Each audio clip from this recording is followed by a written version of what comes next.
Good morning, everyone. It is Wednesday, July 16, 2025, and we're here for a special press briefing. And with us this morning, we have some very important people as I look around the room. We have with us the Honorable Matthew Samuda, who is Minister with responsibility for many things. We know him as the water boss, but he's more than that. He has responsibility for water, environment, climate change, and the blue and green economies. And he's here with his team, Mrs. Arlene Williams, the Permanent Secretary in the Ministry of Economic Growth and Job Creation. We also have Mr. Leonard Francis, the Chief Executive Officer of the National Environment and Planning Agency, NEPA. And we also have with us Mr. Peter Clark, the Managing Director of the Water Resources Authority, Mr. Ainsley Henry, the CEO and Conservator of Forestry Department. We also have Mr. Garth Jackson, Acting Vice President of the National Water Commission, Mr. Yannick Watson, CTD in MEGJC, and Ms. Gillian Guthrie, also CTD in MEGJC. And we also have the weatherman himself, Mr. Evan Thompson, Principal Director in the Met Service in MEGJC, and I know there are other senior officials from MEGJC. We also have Mr. Dwight Wilson, who is a Senior Technical Director in the Ministry of Local Government and Community Development with us, and we will be joined by some representatives from the JCF and also the Jamaica Fire Brigade. Now, as you hear that list, you know what our topic this morning is. It is about water, and it's a very important press briefing that we will bring. Usually as we start these briefings, I usually go through a long litany of things that are going wonderfully well in Jamaica, but you know, this morning I'm not the happiest, a little bit down because of the West Indies cricket team. Quite down. I saw them playing on Saturday and Sunday, and I want to forget what happened on Monday. But I do hope, as many of us who love cricket, that we can get it together. But there are other good things. This week on Monday, I had the pleasure of going around one of our parishes, especially in the rural areas, with our rural school buses that are being rolled out, and that was wonderful. I was able to speak to parents and children about the new bus service, and parents everywhere we went said that this is a game changer for them. It means that they will not have to spend the kind of money that they usually spend to try to get their children to school. Yesterday I was with principals in regions 2, 7, and also 6, and they were making the same point that across Jamaica, especially in rural Jamaica, children go to school some days of the week. They don't go every day.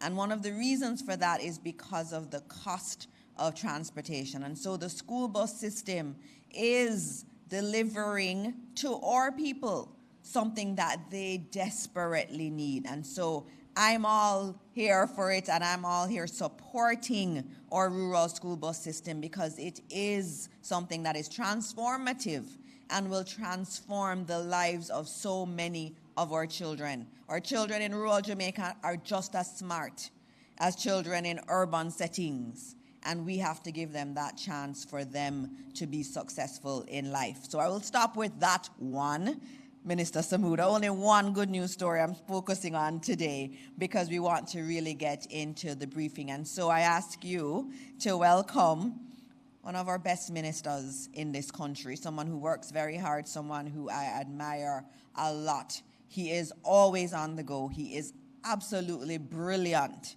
He is one that helped me to navigate cabinet when I just came to cabinet. And I know that we are very lucky as a country to have him and his expertise and his brain leading us in the ministry that he is in. And so I ask you to join me in welcoming the Honorable Matthew Samuda, Minister with responsibility for water, environment, climate change, and blue and green economies. Good morning, Minister. Good morning, colleague, minister, and friend, and thank you for your warm welcome. Minister, the Honorable Dr. Dana Dixon, Minister of Education, Youth and Information, allow me to also extend greetings to your team, the senior team from your ministry. Of course, this morning I'm joined by members of the Integrated Water Resource Management Council, which is indeed a council of cabinet which looks at the water sector. And that council is made up with several members from agencies within the Ministry of Economic Growth and Job Creation, which is led by Mrs. Arlene Williams. Of course, allow me to acknowledge her CTDs, heads of agencies from the Ministry of Economic Growth and Job Creation, of course, representatives from the council, including members of the Jamaica Fire Brigade and indeed members of the JCF. Now, it is impatient of debate that we are experiencing climate change. And one of the impacts of this changing climate is indeed shifting weather patterns. So it is unusual for us to be having this discussion at this time of the year, but it is a discussion that we must have.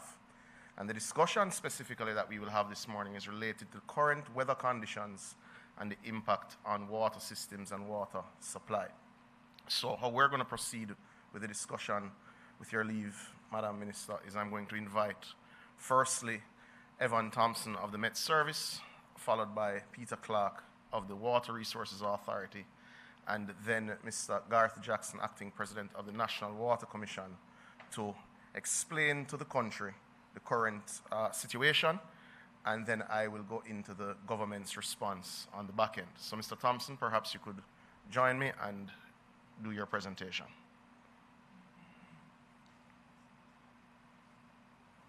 Thank you very much, Minister. Good morning to you and to all persons present. I do want to acknowledge the presence, of course, of our moderator, who is, of course, the Minister with responsibility for information, and, of course, my own permanent secretary, Arlene Williams, who is here with us this morning.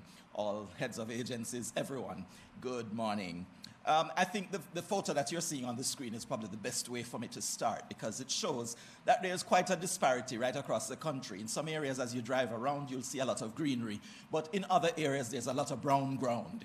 And that means, of course, that things are drying out quite a bit in some areas. So I'm going to be talking a little bit about rainfall, but really focusing on where drought conditions are and, what kind of drought conditions we are expecting. So moving on, I'm going to do a bit of a transition through the dry season, which would have started since December of 2024 and continuing through January, February, March, April, and then going into what is the early onset or the rainfall season that would normally have occurred by May. So starting with our slide showing January, in January 2025, we would notice, oh, I have to change those slides, eh? Okay, January 2025, a noticeable dryness was observed in all parishes when compared to the 30-year normal. So I'll focus on those images you're seeing to the left side. The larger image to the top would show what the actual month shows, and then the smaller image will show what the normal season would look like. So we can see that there's a lot more browns and reds showing up on our January photo than what we would have normally experienced. So it shows that there was quite a bit of drying that we experienced during the month of January. Going through February, we see more of kind of similar activity, but it looks more like what the normal would have looked like.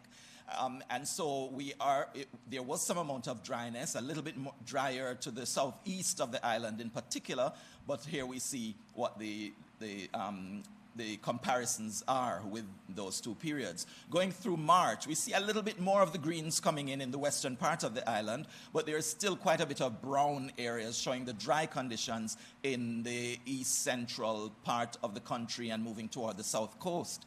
And then going through April, there was an increase in rainfall. We did see much more of the rainfall coming in April. So there is still some dryness that we can see in the larger image to the top over sections of, say, St. James going southward into St. Elizabeth.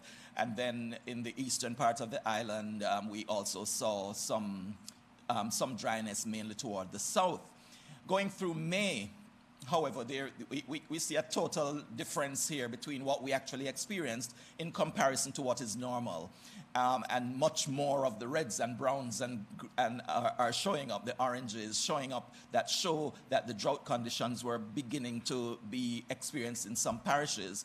St. James really topped the list in terms of the dryness, but we had a number of other parishes that experienced dryness and some drought conditions at that time of the year.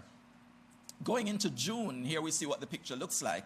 And again, we're seeing that in this case, we had more wetness in the west, but then the rest of the country showed up to be drier than what is normal. And we can see in the southern part of the island as well that the browns were kind of more entrenched, showing that that's where the driest conditions were being experienced.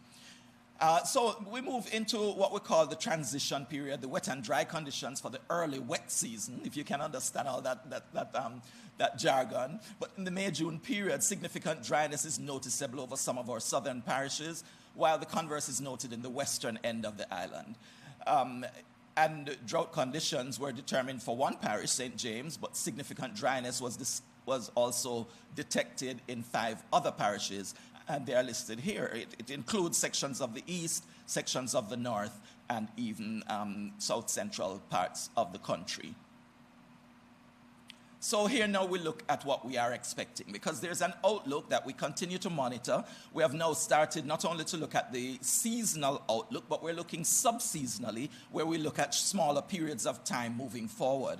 So here we see in the period that we are currently in, going until next week, we are expecting lots of dryness, mainly over the southern part of the island. And you see that large area of reds and browns that is south of the island, but somewhat impacting on the island of Jamaica. And that's what we are expecting over the next few days. But then we are expecting the browns to continue in terms of the dryness continuing over sections of the island going through much of July. Here we have it even going into August, where we have those drier conditions that are expected to be impacting our island.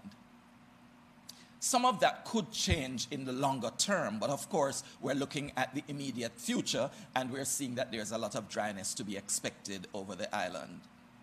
This is going into August. But then we take a look at our 3 to 6 month outlook. And for the first 3 months, although that's in the picture to the north, to the top, sorry, this is not north in this case, but the top of our image shows us that more of the wetness should be expected toward the western half of the island. But the eastern half could still continue to experience some amount of dryness. And this is for the period July, August, and September. As we move to the lower image, with October going through December, that's when we do expect to see a change. As you know, traditionally, we would have an increase in wetness or rainfall as we go through October, one of our primary rainfall season that prepares us for going into the next dry season. So we are expecting that we will have some amount of rainfall, that it will change the picture somewhat, but that is as we go toward the end of 2025. So that's where I want to take us.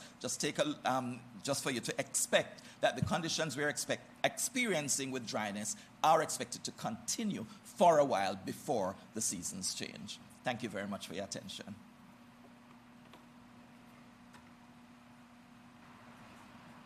Thank you, Evan. I'm going to ask Mr. Peter Clark from the Water Resources Authority to give us a brief update as well. Thank you, Minister Samudo. Good morning, both ministers, Minister with responsibility for information and Minister responsibility for water, my PS, my colleagues, heads of agencies, and all of us from the Ministry of Economic Growth and Job Creation.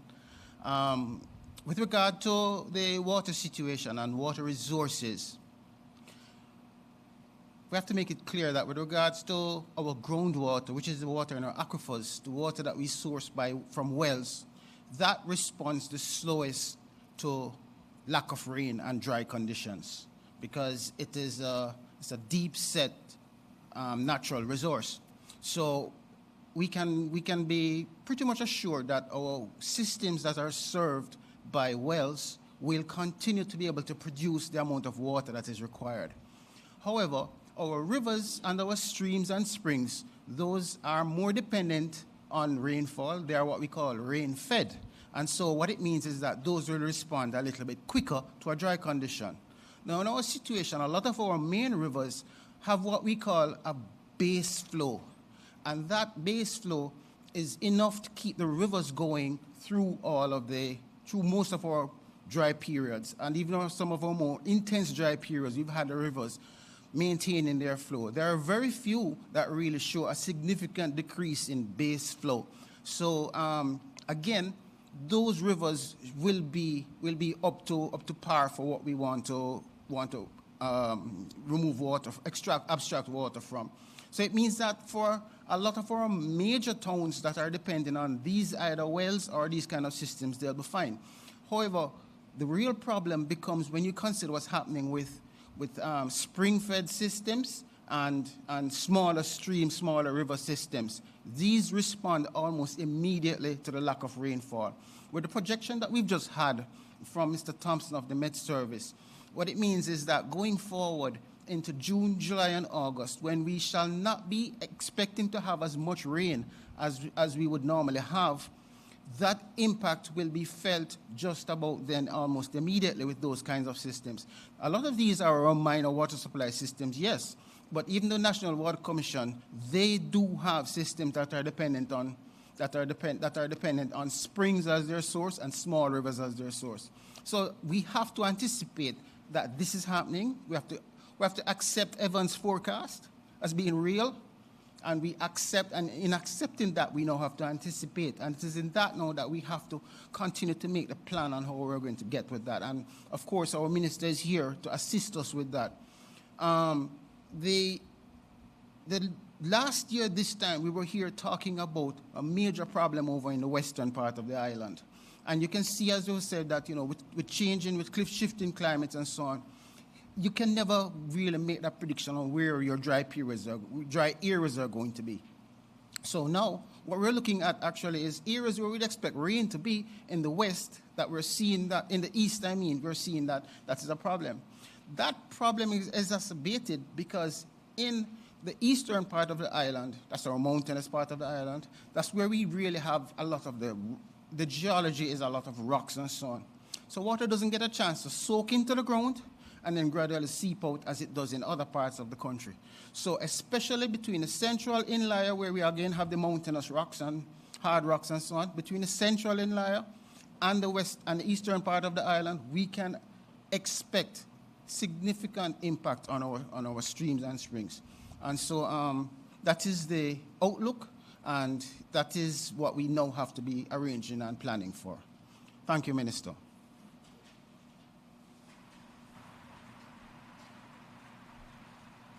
Thank you, Mr. Clark. I'm going to ask Garth Jackson, Acting President of the Water Commission, to join us now and carry us through the impact on our major water systems.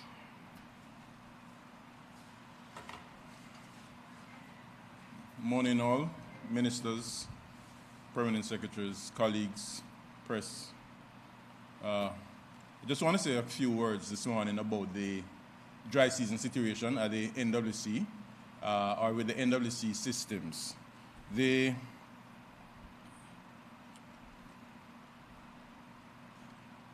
About 44 of our systems, we have about 450 systems operate island-wide, and about 44 of those have been affected in some way by the dry season.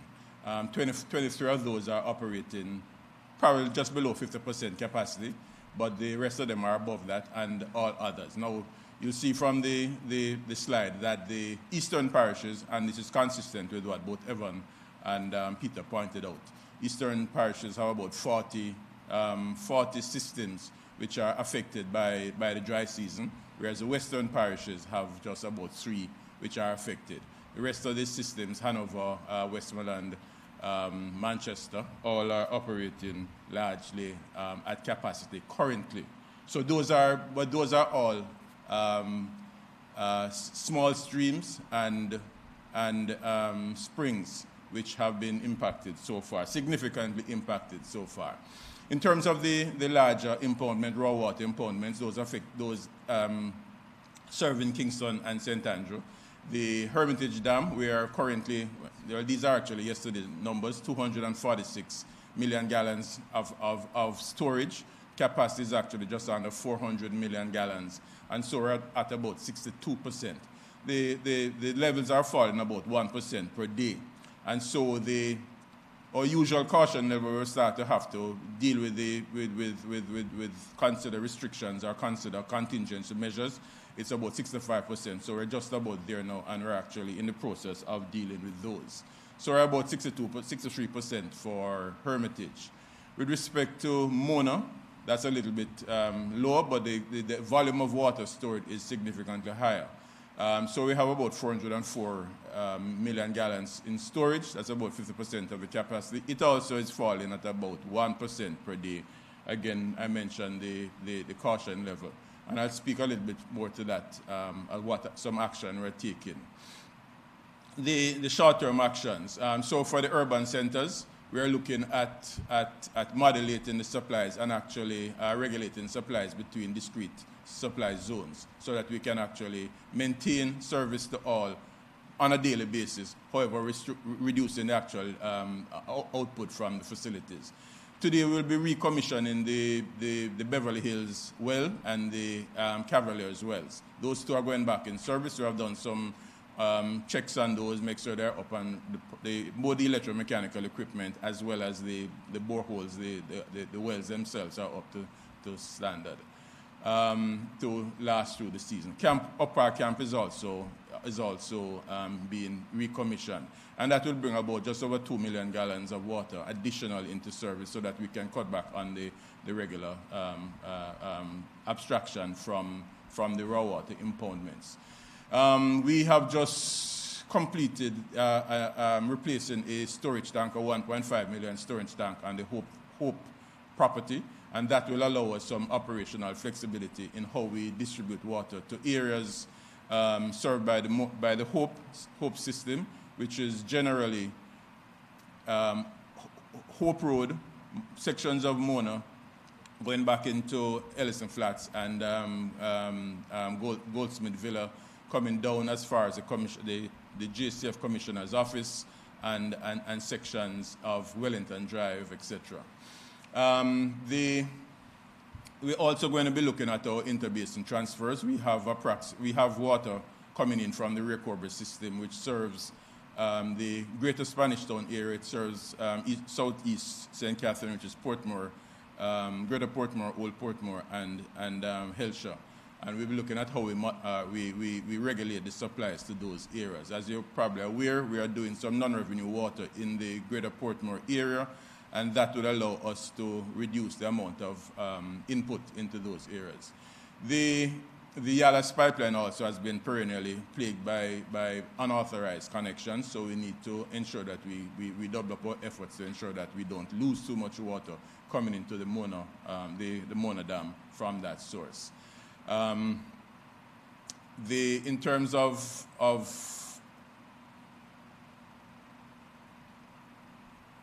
of the rural communities, we have actually completed the cleaning of a number of our spring heads as well as the intake channels. And what you see on the screen there is one at a place called McPherson Springs in Rock River. We have done some cleaning of that water channel, and so the flows into the source will be maximized.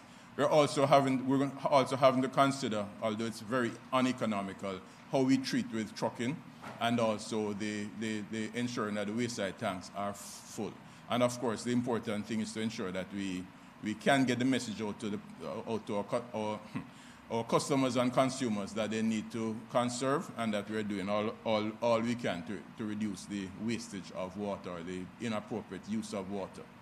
The numbers we haven't yet tabulated. We are at the start of it, so we haven't tabulated anything in terms of the trucking costs or the reduction in revenue, but we probably will hear something further on that later on in the season.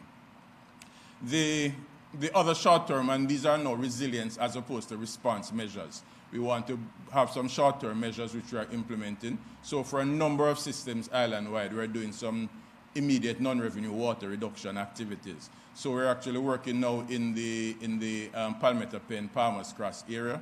We're doing some work we've initiated some work in the Hayes, Portland Cottage, Portland Cottage, Sangsters Heights, Mitchelltown area. We are actually keying up a major project for Yalas, Easington, and Albion to reduce water loss by a cross-country pipeline. So that will probably go into the next financial year. The Shaw Park area, a lot of development in the Ocheres area, and we need to do some work there to reduce our non-revenue water. Similarly, in Santa Cruz, we have that challenge. Low ground, Clarendon. We have a old pipeline leading from our low ground sources, leading through Ennis and Turner's, and we have actually done quite a bit of work in terms of identifying the areas of loss and actually replacing some of those pipelines.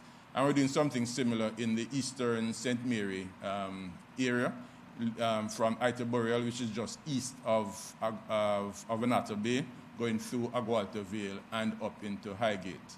I will say that we have actually completed some work at our Agualta Vale station, where the pumps have been replaced with more efficient pumps, newer and more efficient pumps, and we have actually seen a significant reduction in our energy consumption there, significant reductions there because of that. But there's still a significant amount of work to be done in that location in order to ensure that Highgate and Islington does get a more reliable supply, a better service.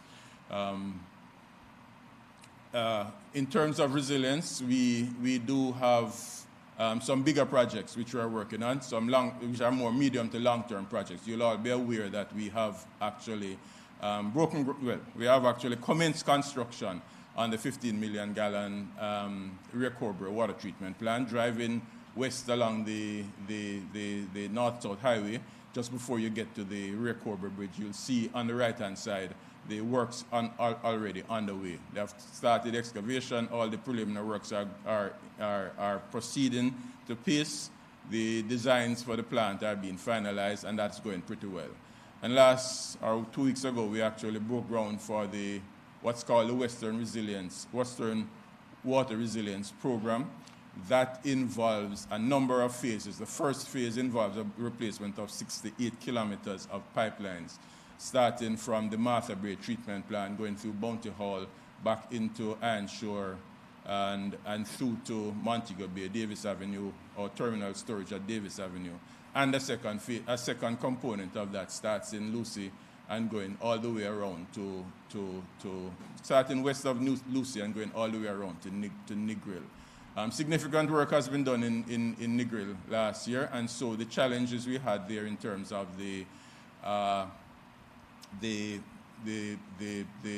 our ability to supply water to the community, we have been able to mitigate some of the challenges we had there, and we expect that shouldn't be occurring this year. And as pointed out earlier, the West has had more water than the East, and so we don't have that problem this year, but next year we know what's going to happen. A special thing I want to just point out, that we're doing some work on the Hermitage Dam. We're actually in the process now of reviewing today the design documents for a rehabilitation, first phase rehabilitation of the Hermitage Dam. And that will include installing what we call drainage, grout screening, drainage screening. We'll be protecting the fault line in the area.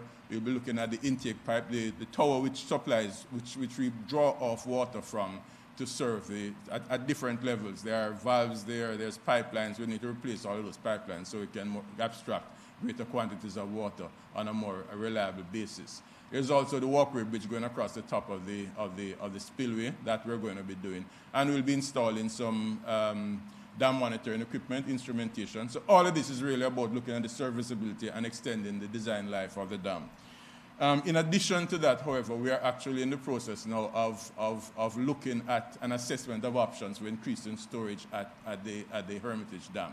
And that is going to involve, there are a couple of options we need to look at. We're going to look at whether we should raise the spillway level, or whether we will need to install or to construct additional dams either before or after the existing Hermitage Dam. So those are some options we're looking at for the medium to long-term resilience, water supply resilience to the KSA supply zone.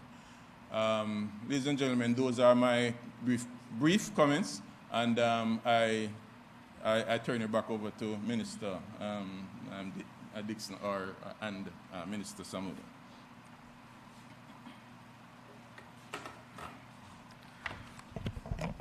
Thank you, Mr. Jackson. Consequent on the three presentations you would have just heard from the Met Service, the WRA, and the National Water Commission, I'm announcing this morning a suite of measures for drought mitigation efforts from your government of 350 million Jamaican dollars. Those measures will include $250 million, which will be executed by the Ministry of Economic Growth and Job Creation, which will see trucking, something I hate to discuss, but trucking that will be directed through members of parliament to the tune of approximately $150 million.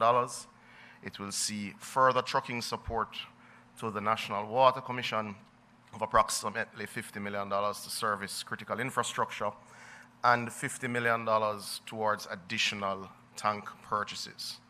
We also expect through the Ministry of Agriculture, and I've spoken to Minister Green and he asked me to share this with you, that we will execute drought mitigation measures for our farmers to the tune of $100 million that will be shared between water, trucking, drip irrigation systems, and grass purchases. He will speak to that in greater detail later this week. It is unusual that this sort of intervention takes place at this time of the year. And as Evan would have said and would have shown in his graphs, we are not getting the rainfall that is in line with our 30-year calculated averages. And that in and of itself creates a very difficult circumstance for the water sector, whether it be the NWC, the municipal systems, or the National Irrigation Commission, because it makes it very difficult to plan. But I do want to make the point. Over the last 9 years, the investments that we have made in our water sector have improved and made drought resilient over 350,000 Jamaicans that were not previously. We are currently midway in $22 billion of capital investment in the water sector across potable water, sewage, irrigation, that will benefit over 900,000 Jamaicans when complete. Some of those projects will be complete in 3 months, and others will take as long as 5 years when one contemplates some of the larger scale projects that we have. But we want to assure Jamaicans that the investment is already bearing fruit. We would have had this press conference 8 to 9 weeks ago based on current rainfall levels previous or prior to the investments already made. And with the investments that are being made, we expect that several large geographic areas will not have these sorts of discussions in the future.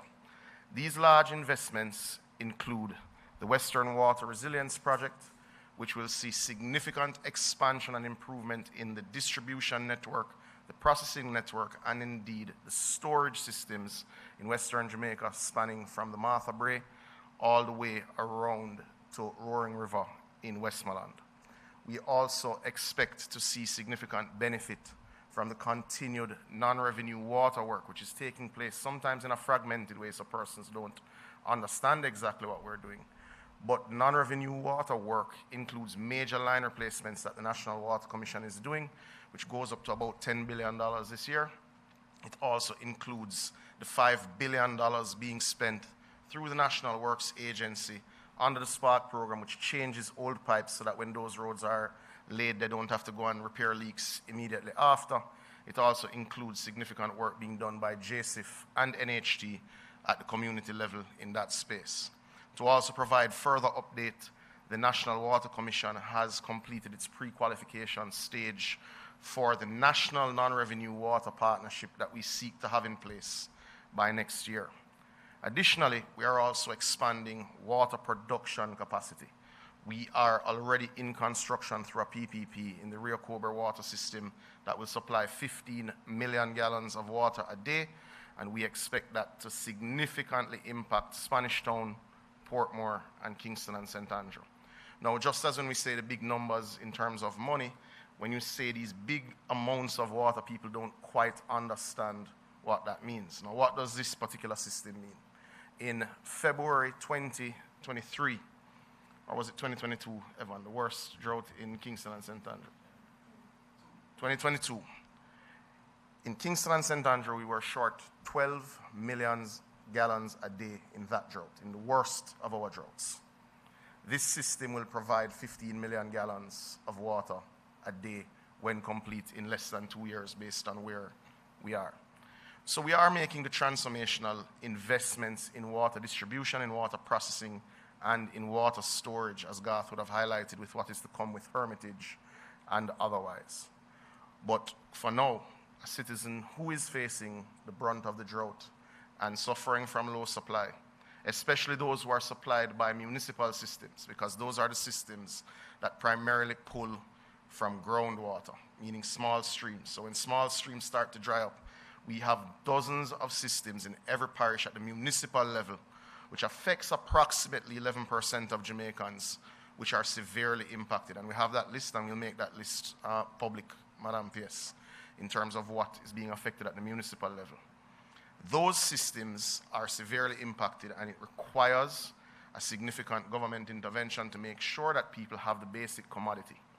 So this intervention is tailored to ensure that citizens get the response from their government that they deserve to ensure that we keep water available to all citizens.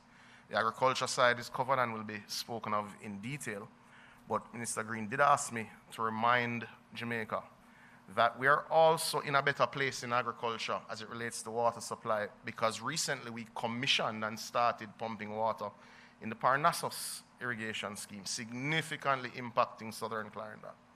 Recently, very recently, he broke ground on the Pedro Plains irrigation scheme, which will transform water delivery to our farmers in St. Elizabeth. So, we are more resilient today to drought than we were 3 years ago. But we have more work to do. And we assure you that we will continue to do that work and invest behind the efforts of the Water Commission, of Rural Water Supply Limited that helps the municipalities, and of course, the National Irrigation Commission. But ladies and gentlemen, you have our assurance that in working through the Drought Management Committee of the Integrated Water Resource Management Council, the $350 million allocation will reach persons who are most in need. And we've already engaged members of the police and indeed members of the fire brigade and the SDC to ensure that we manage social cohesion during the dry period. Thank you, ladies and gentlemen. Thank you, Minister. And as I said, as you hear, he just is speaking without notes or anything. He knows this area inside out. He's just an impressive minister of government. And so we are going to open up for questions. I know we have some individuals from the media here, and Naomi Francis is here. Good morning, Naomi. Over to you. Good morning, Minister, and good morning, everyone. Our online persons are also very attuned, very forward-thinking and preemptive from the government to have announced what has been announced this morning. We have a few members of the media with us. I know that Mahiri likes to start off, so let's do that, and then we go on the other side to Zara and the others, all right? Morning, everybody. Good morning. Mahiri Stewart, Nationwide News here. Yeah, so while following along with the presentations, I realized one key area that is being mitigated is non-revenue water. Could you give an estimate as to how much is lost through non-revenue water for, let's say, a year, and how much do you believe will be saved through these mitigation efforts? So it's not a one-size-fits-all in terms of the non-revenue water issues that we face in Jamaica. In Kingston and St. Andrew, the concluded pilot project would have brought non-revenue water from approximately 70% in 2016 down to 38%, meaning we were losing up to 70% of the water in Kingston and St. Andrew in 2016. When we formed government, we're now at 38% in Kingston and St. Andrew. Now, what that means is we used 55 million gallons of water daily to service the network in 2016, and today we use 37 million gallons daily to service the network in Kingston and St. Andrew. So imagine all of the high-rises, all of the townhouses, all of the apartments, all of the businesses that have been built in Kingston and St. Andrew, you use less water today, 10 years on, than you did 10 years ago. That pilot was extended to the Portmore area. It is around 40% now, also down from about 70%, and we've seen consequent reductions also in energy usage because you're not pumping water into the ground in that regard. Now, what would have come to the fore last year with the Negril issues, and certainly the issues facing the western part of Jamaica, was just how bad it was in some of our townships where pipes were laid 60, 70 years ago. In Negril alone, we were able to last year reduce line losses by over 3 million gallons of water daily. So that gives you an idea of just how much work we still have to do. It is why the government, through the partnership with the World Bank, went out to international tender for a non-revenue water partner. That procurement activity is still underway, but pre-qualification is indeed finished, and we expect to wrap up that procurement later this calendar year and sign a partnership or two next year. And second question, you did speak about climate change earlier and the effect that all of that has on the mitigation efforts that are being conducted right now. But in terms of the future, you have spoken about the fact that there are projects that will be completed 3-5 years down the line. But in terms of climate change and how much it is constantly making things worse, especially for the Caribbean region, does it worry you that as climate change worsens, it may cause the ministry or the government in general to continue to have to put more mitigation efforts in place in the future? Not may, it will. The reality is the changing climate was projected, or was targeted for expected temperature rise of 1.5 degrees Celsius. There are some scientists who say we have already breached that point. So national adaptation plans will have to keep pace with the climatic realities. Jamaica is nearing completion and is doing its final review of its national adaptation plan. Now, that contemplates that because of the changing climate and because of the shifting weather patterns, some things have to be done, meaning you have to climate-proof your agriculture. You have to use what we call JSTRAT, which is the Jamaica Systemic Risk Assessment Tool, to evaluate all of your infrastructure. So something like roads have to be moved inland because of saltwater damage to those roads. But in the water sector in particular, you have to out-invest to protect the resources that you have, being very clear that you may have reduced resources at that stage. And one of the major things that we have to do, or certainly two major things that we have to do, is one, stop wasting it by pumping it into the ground with old leaking pipes, which will significantly reduce our demand nationally, even while you expect economic expansion because of the policies of the government. And secondly, you have to significantly increase your storage. It is the government's intention, as Garth would have just spoken to expand the Hermitage facility, whether with a new wall or with an increased height on the existing wall. We do intend to build a second dam at the Mona facility, and we are looking at the Mahogany Vale system and testing the stability of the water supply that comes from both the Negro River and the Yalas River. But beyond that, the Prime Minister has already articulated a vision that will see a pumped hydro system, which would see a massive dam being built, likely in Clarendon. Now, these works are all 2 to 10 to sometimes 15-year works, because the feasibility studies alone require you to go through more than one cycle to check the reliability of those water systems. But generally, the government accepts that it will need to invest significantly. And because of that acceptance, we had partnered last year with the World Bank, and they evaluated our entire water system for potable water, irrigation, and sewage. And their estimate is that we require investment of close to $5 billion by 2030 for us to be resilient in the context of climate change, as well as in the context of failing infrastructure and aging infrastructure. Currently, if you look at what we are midway in, we are on track to deploy over $1 billion over the next 2 to 3 years. Obviously, the pace of that investment has to increase significantly with the pace of climate change speeding up. All right, thank you, Minister. Zara? Good morning, Minister. Good morning, everybody. I have a couple of questions based on a presentation from the government regarding the Western Resilience Water Project, or maybe I said that wrong. At the groundbreaking, both you and Prime Minister Honus talked about being answerable to the citizenry, Prime Minister Hunis said probity and transparency are required by the Jamaican people. So with that in mind, I was wondering about the competitive process in selecting Vinci to carry out this project. I wanted to know if you could describe the competitive process that was used. 2, the project cost $67.5 billion Jamaican, 28 billion in the first phase, and according to you, not $1 of debt. How are we financing this $28 billion in the first phase and the overall $67.5 billion? Dr. Chang did say it will cost taxpayers. I'm just trying to understand how is this going to be paid for. Thirdly, last time we were both in this room in February, you said the Rio Cobra Water Limited PPP does not reflect government debt, meaning there is no liability to the government or to the people of Jamaica. However, this project is a PPP being undertaken by a group of private sector companies, and yet the Auditor General Department and the NWC have confirmed that this is a government pays PPP. A government pays PPP means that it requires GOJ funding and support for operations. In the PPP policy by the government of Jamaica, it says PPPs do not create fiscal space. They must be accounted for in the books of the government.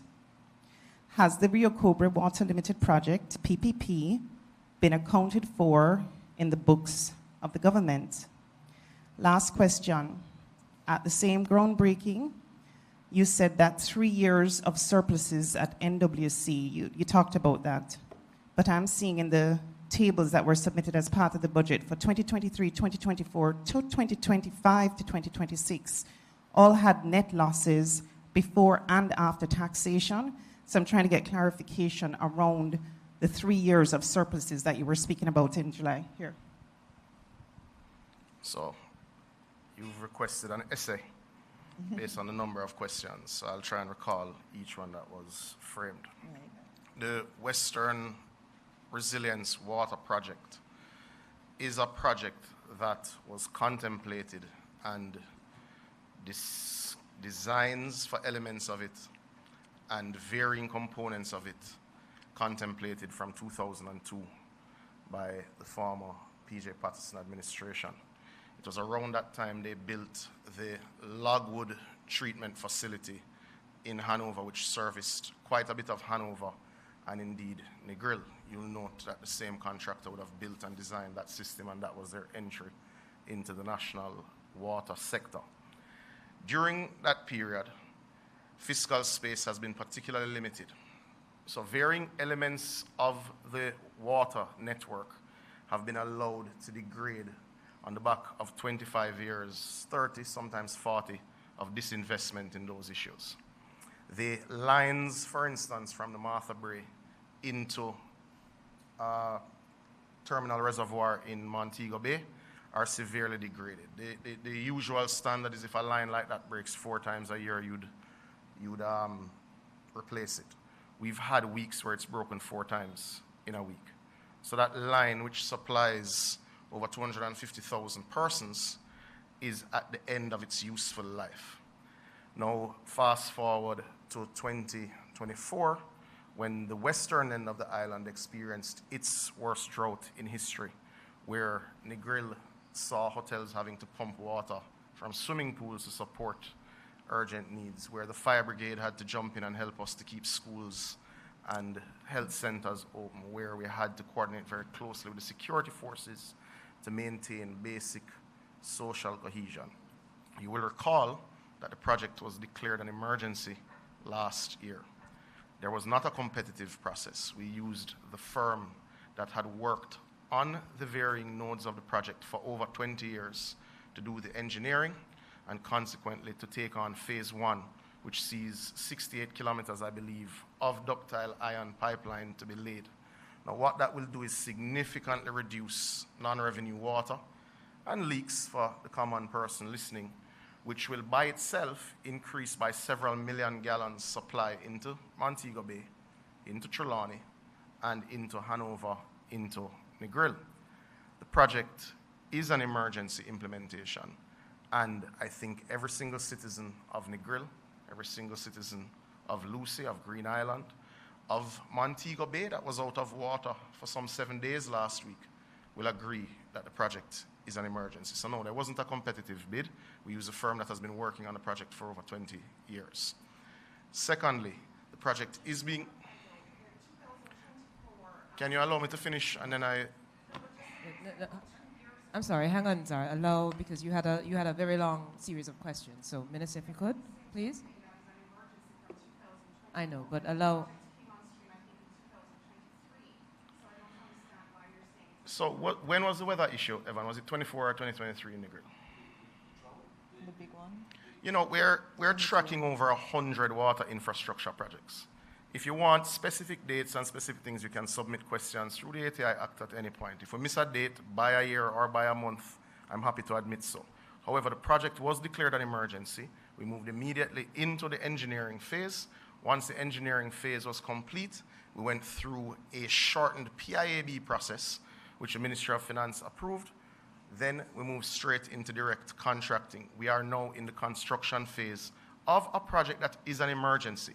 Last week in Coral Gardens, you had 2 major line breaks that saw all of St. James, that is supplied by the northern system in Montego Bay, out of water. It is an emergency, and we have proceeded accordingly. And no, it was not a competitive process. We use a firm that has built 20 years plus of reputation in Jamaica, which is also arguably the largest construction and engineering firm on earth. Just for those listening who are not familiar with the sector, that firm is certainly the largest in Europe and is arguably the largest on earth. Okay? And their water knowledge is extensive as it relates to the Jamaican market. Next, the issue of how it is financed. 5 billion Jamaican dollars is in what I call the big yellow book for the budget this year, being financed through the Ministry of Finance and its consolidated fund on capital works to get the project started. Because the project has actually started and a large part of it requires the upfront purchase of pipes, we expect the Ministry of Finance to further make allocation now that it has started in supplementary budgets later this year to pick up the pace associated with these pipelines. But this phase will see some 68 kilometers of pipeline replaced, and it is funded by taxpayer dollars through the consolidated. Perhaps I could get some water. Through the consolidated fund. The next question is very simple, and you can direct that question very clearly to the Ministry of Finance. The project has not increased the debt stock of Jamaica. Jamaica's debt stock relative to GDP continues to decline. The project is being funded by local private sector as well as through international support partners, which I hope I'm pronouncing it properly, Proparco, and indeed IDB Invest. Now, those partners came on, and they will tell you, if you have discussions with them, that they viewed it almost as development financing. So they have put forward the funding to the consortium at unprecedented terms. Local dollar fixed term financing, yes, at 15%.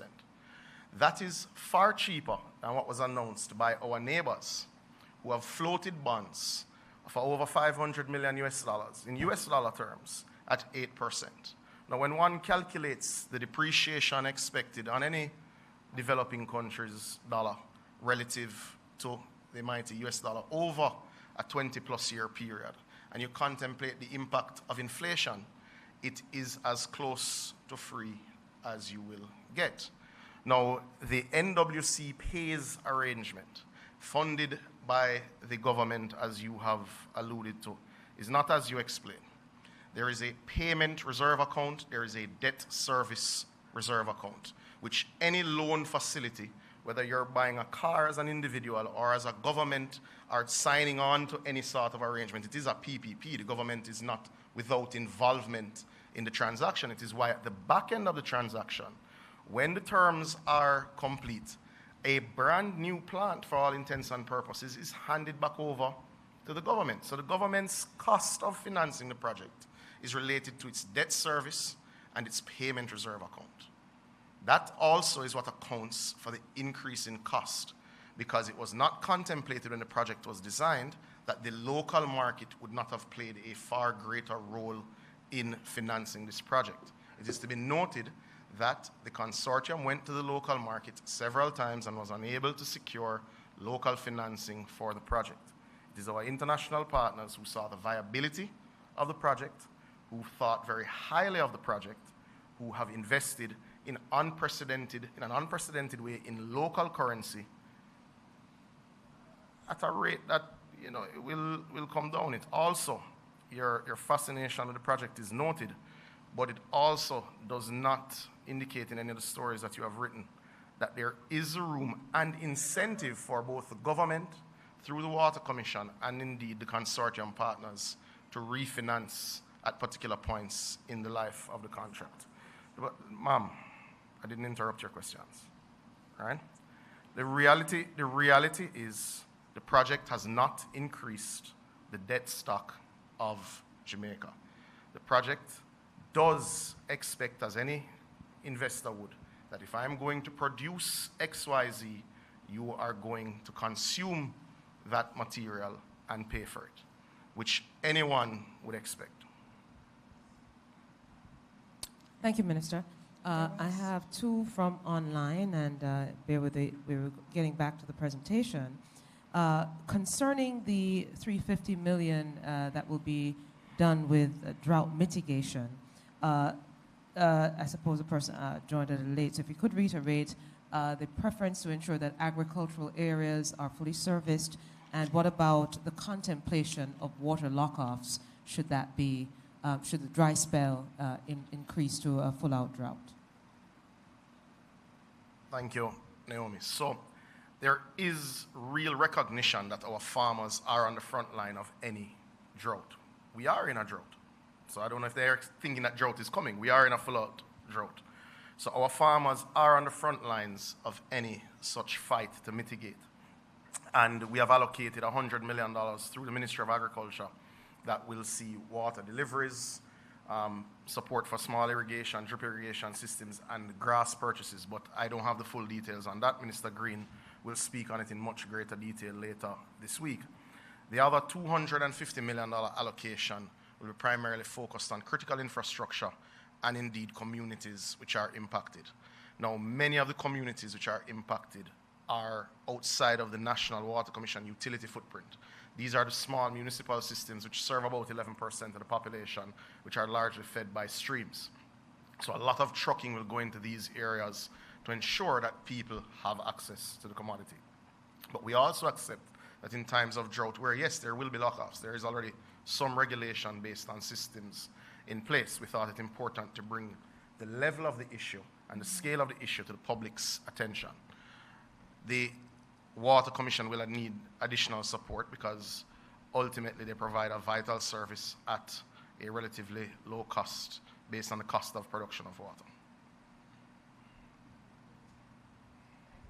And the final question that we'll take online, is there a schedule, I think it's a follow-up really, is there a schedule to ensure that, I suppose they're really asking about a preemptive measure that the NWC could put in place to ensure that there isn't a rush for trucked water in terms of whether or not there will be a schedule for water lockoffs and or trucking of water to residential areas in particular too?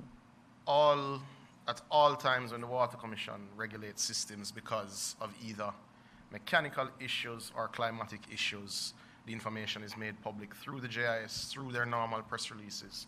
I will encourage citizens to consult the local papers as well as the NWC's website. There will be some regulation, which is why we'll be doing some trucking. There is no way around it with the current rainfall that we have. But one of the measures that the public should be aware of is that we did purchase 8 additional trucks last year. We have increased the fleet to 24 currently, but that is still a fraction of what is required.